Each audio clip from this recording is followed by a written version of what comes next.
বলল আল্লাহ বলছে শনিবারে মাছ ধরা হারাম, খবরদার আমরা মাছ ধরবো না, তবে শনিবার আমরা বেড়া দিয়ে রাখবো। কি দিয়ে রাখবো?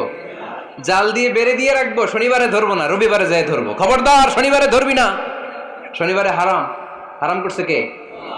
তো মাছগুলো যখন তেলাওয়াত করতে আসতো এরা জাল দিয়ে বেড়ে দিয়ে রাখতো চারদিকে, শনিবারে ধরতো না, কারণ হারাম। কারণ কি? বেড়ে দিয়ে রাখতো, রবিবারে যেয়ে ধরতো। আল্লাহ কি এটা বুঝাইছে? আল্লাহ বুঝাইছে শনিবারে যত মাছগুলো এসেছে এগুলো ধরা যাবে না, এগুলো যখন আবার সাগরের প্রবাহে ভেসে চলে যাবে তোমরা আবার নৌকা নিয়ে মাছ শিকার করতে পারবে। ঠিক কিনা? ওরা কৌশল করে রবিবারে, শনিবারে আটকে রাখতো এরকম বেরি দিয়ে জাল দিয়ে, রবিবারে যেয়ে ধরতো। আল্লাহ বললেন আও নালা আলাহুম কামা লাআন্না আসহাবাস সাব কুনু কিরাদাতান খাসিইন, আমার সাথে কৌশল করেছিস, তোদের উপর আমার লানাত, তোরা অভিশপ্ত বানর হয়ে যা। মুহূর্তে পুরো জাতিটাকে বানরে রূপান্তরিত করে দিল কে? আল্লাহ। এজন্য খবরদার, আল হিলাতু বিল হারামি হারাম, হারাম